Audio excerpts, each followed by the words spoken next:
The coming decade of development will significantly reduce, but not eliminate, the gap between China's Navy, already the second most powerful maritime force on the planet, and the US Navy by 2030.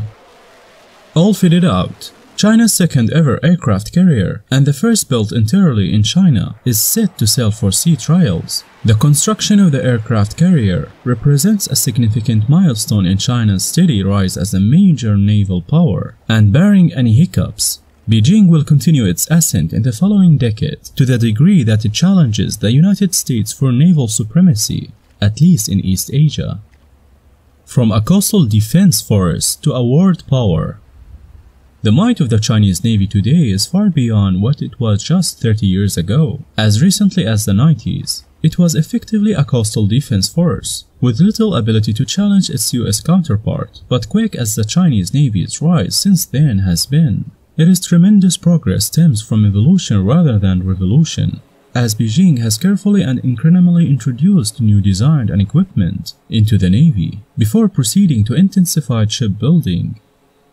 At the turn of the millennium, Beijing began producing new indigenous vessels, but many of the initial designs, such as the Type 051C destroyer, depended heavily on Russian and other foreign technology for their main armaments. At the same time, China continued to purchase Russian warships, such as Savarmeny-class destroyer and Kilo-class submarines, as a hedge against the potential failure of their new designs. Over the course of the century's first decade, China restricted itself to constructing small batches of each warship type. Only after engaging in comprehensive testing for each type did the country slowly transition to improved designs. This decade of cautious experimentation gave the country's Navy the confidence to settle on reliable models for higher-rate production.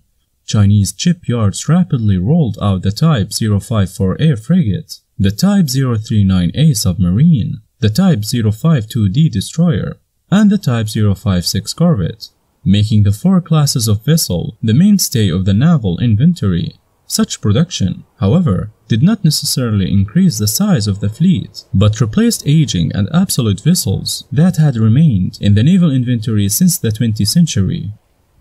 As naval authorities complete this modernization drive over the next 2 years, China is poised to significantly expand its strength and capabilities. The pace of China's naval exercises and training regimen is already unprecedented, and the tempo is only likely to continue. The elimination of obsolete warships will provide China with an opportunity to improve not just the quality of its vessels, but also their quantity. If the country maintains its current rate of production, it could add approximately 3 destroyers each year from 2020 to 2030.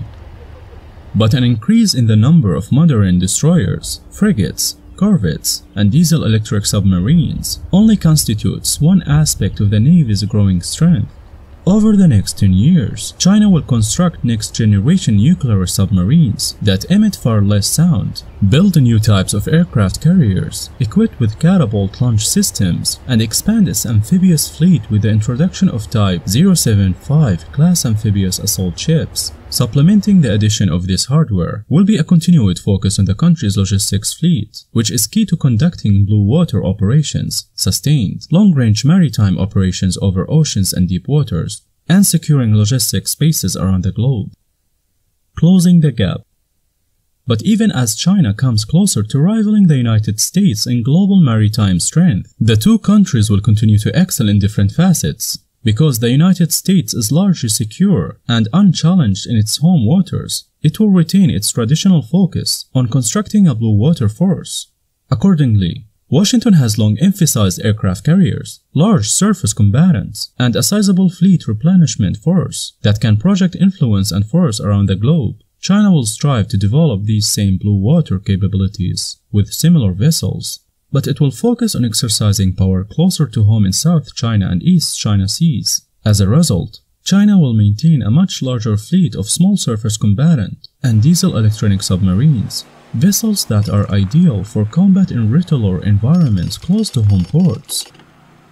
Other factors are also likely to consolidate China's control of its immediate vicinity, including improved command and control, better training, greater access to land-based air power and missile forces, the extensive of geographic choke points, as well as the concentrated nature of its forces, in contrast to the more dispersed deployment of US forces.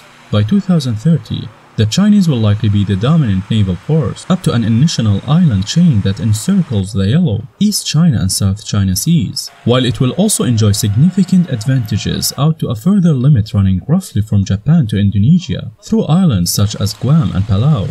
The United States, naturally, will remain largely dominant on the rest of the world's oceans and seas.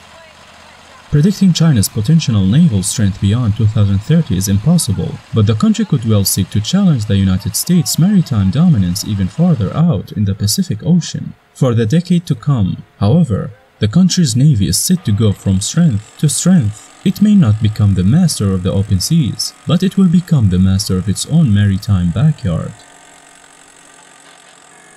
Thanks for watching. Don't forget to like, comment and subscribe.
Just take a break and waiting for the high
Good job. Let's go. Here. Come on. Move. Right here. Here.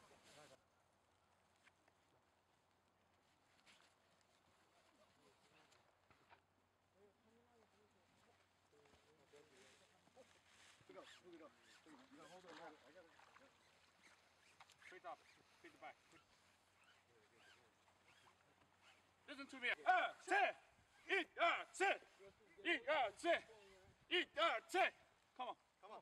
One more man. Hold, just hold. You're just going to pull, eh? You're just going to pull. 不用健身的了，把它再放出来又是。 Recognize these 10 mission included the command of building the single road bridge and also the building of the single road bridge. 刘李尚和李怀红 the team leader of the search and rescue team number 1. He led the